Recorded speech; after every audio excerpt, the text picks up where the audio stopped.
চট্টগ্রামের ঐতিহ্যবাহী মেজবারের মাংস এত মজাদার হয় কেন জানেন?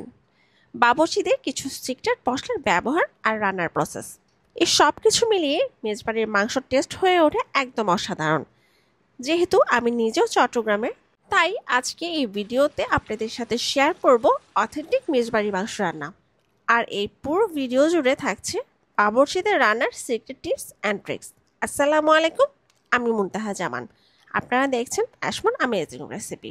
মেজবাড়ি মাংস রান্না করার জন্য আমি প্রথমে সিক্রেট মশলাটি তৈরি করে নিচ্ছি। আর তার জন্য আমি নিয়েছি প্রথমে মৌরি বা মিষ্টি জিরা 1 টেবিল চামচ, সাদা সরিষা 1 টেবিল চামচ, এখানে সাদা সরিষাটাই ব্যবহার করতে হবে। শাহি জিরা নিয়েছি 1/2 চা চামচ, পোস্ত দানা নিয়েছি 1 টেবিল চামচ। আর এখন নিয়েছি মেজবাড়ির রান্নার স্পেশাল একটি মশলা, আর তা হলো রাঁধুনি নিয়েছি আমি 1.5 টেবিল চামচ। রাঁধুনি মশলাটি দেখতে ঠিক এমন হয়, আর যে কোনো মশলার দোকানে খোঁজ করলে এই রাঁধুনি সহজেই পেয়ে যাবেন। সাদা গোলমরিচ আমি দিয়ে দিব 1 টেবিল চামচ। আপনারা চাইলে এতে 1 টেবিল চামচ কালো গোলমরিচও ব্যবহার করতে পারেন। কাবাব চিনি দিয়ে দিচ্ছি 1/2 চা চামচ। কালো এলাচ নিয়েছি 1টি। আপনারা চাইলে কালো এলাচের উপরের খোসাটা ফেলে দিয়ে শুধু বিচিটাও ব্যবহার করতে পারেন। এখন নিয়েছি লবঙ্গ প্রায় 6-7টির মতো, 6 থেকে 7টি নিয়েছি এলাচ।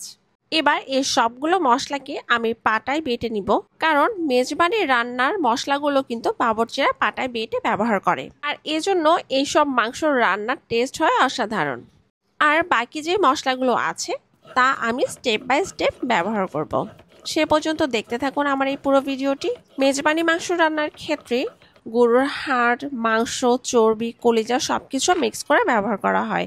আর আমি এখানে গরুর হাড়, চর্বি, মাংস সবকিছুকে মিলিয়ে 2 কেজি মাংস নিয়েছি। এবার এতে দিয়ে দিচ্ছি 1 টেবিল চামচ হলুদ। আর এখন আমি দিয়ে দিচ্ছি মেজবানি রান্নার স্পেশাল একটি ইনগ্রেডিয়েন্ট, আর তা হলো চট্টগ্রামের বিখ্যাত হাটহাজারীর মিষ্টি মরিচ।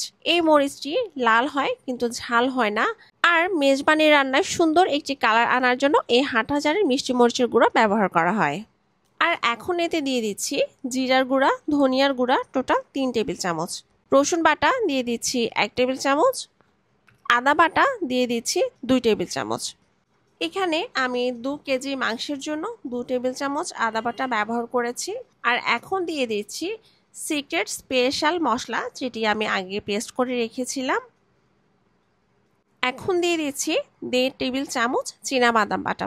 আপনারা চাইলে 1.5 টেবিল চামচ চীনাবাদামের সাথে 1.5 টেবিল চামচ নারকেল বাটাও ব্যবহার করতে পারেন। দারুচিনি দিয়ে দিচ্ছি 3-4টা, তেজপাতা দিয়ে দিচ্ছি 4 থেকে 5টা, পেঁয়াজ কুচি দিয়ে দিচ্ছি 1.5 কাপ। আর আজ এই রান্নাটা আমি সম্পূর্ণ সরিষার তেল দিয়ে করব, কারণ মেজবানির মাংসটা কিন্তু সরিষার তেল দিয়ে রান্না করা হয়, এতে কোনো সয়াবিন তেলের ব্যবহার হয় না। আর তাই আমি নিয়েছি 1.5 কাপ সরিষার তেল। এবার এই সব কিছুকে ভালো মতো করে মাখিয়ে নিব।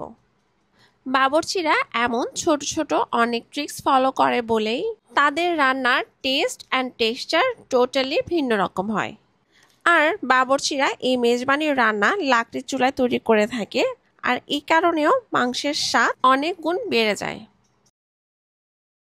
মাংসগুলোকে একটু সময় নিয়ে মশলার সাথে ভালো করে মাখিয়ে নিব। এরপর 10 মিনিটের জন্য রেস্টে রেখে দিব। 10 মিনিট হয়ে গেলে হাঁড়িটিকে চুলায় বসিয়ে চুলার ফায়ার অন করে দিব। এই পর্যায়ে একটি ঢাকনা দিয়ে প্রায় 10 মিনিটের জন্য কষিয়ে নিব।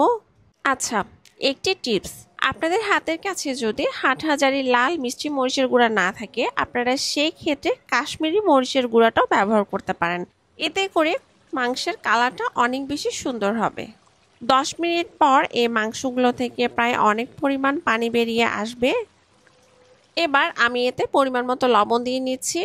এবার সব কিছুকে ভালো মতো মিশিয়ে নিচ্ছি।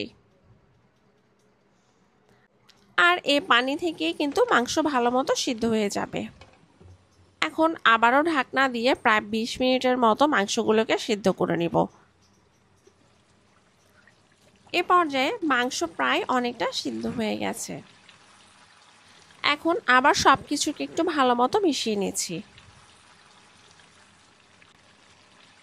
এবার এতে পরিমাণ মতো গরম পানি দিয়ে নিব।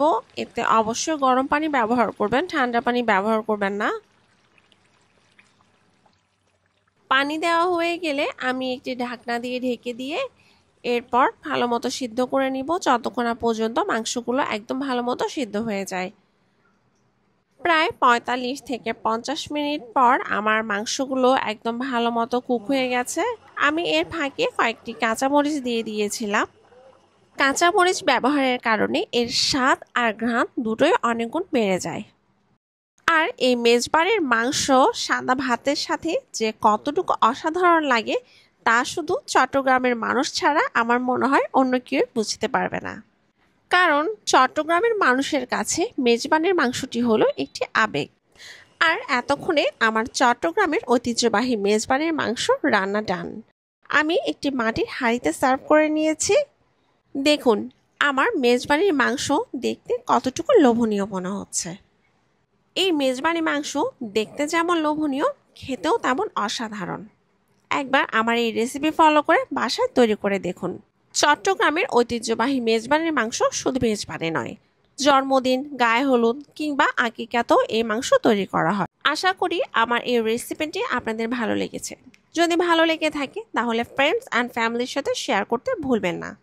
তো আজকের মতো বিদায় নিচ্ছি, ফিরে আসবো নতুন কোনো রেসিপি নিয়ে। ততক্ষণ পর্যন্ত ভালো থাকুন, সুস্থ থাকুন। আসসালামু আলাইকুম, আল্লাহ হাফেজ। বাই দ্য ওয়ে, আপনারা এতক্ষণ দেখছিলেন অ্যাশমন অ্যামেজিং রেসিপি। আর আপনাদের অসংখ্য ধন্যবাদ এতক্ষণ সময় নিয়ে আমার রেসিপিটি দেখার জন্য।